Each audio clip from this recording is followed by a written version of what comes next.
Vai. Vai, pô. Tá jogando pra trás da pô. Vai. Cara, tá aí, bicho.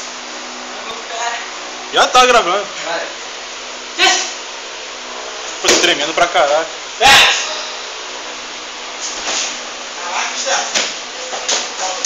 Foi mal, cara. Sem querer querendo.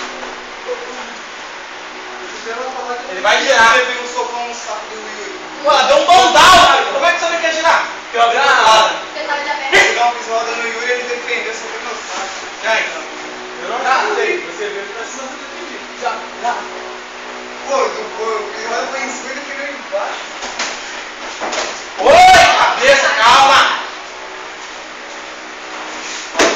Isso. Como é o nome dele? Alexandre ou Não, ele já Alexandre? Vai, certo. Johnny. Ah, deixa, esquece.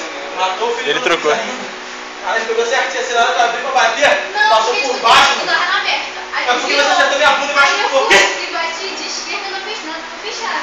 Quando Vai entre as virou, pernas. Só quer bater um de um lado e um do outro. foi o que eu fiz. Caraca, eu tô dentro do tempo. Ô, Alexandre, bate mais, tá só esperando ele te bater. Eles ficam com medo de lutar comigo. Tem que comigo, ninguém tem medo. Ele vai bater do bal. Ou não. Só o chute não sai, mano. E eu cacete nele, já. Easy. Ele gosta de dar pisa e roda nos outros. Pergunta se é maneiro tomar de volta. Ah, você já viu o cara? Você já viu o cara que toma primeiro ponto de ataque? Vitrou? Ele?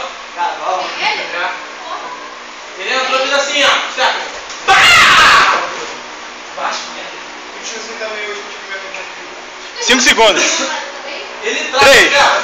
2, Ele tá. 1. Calhou.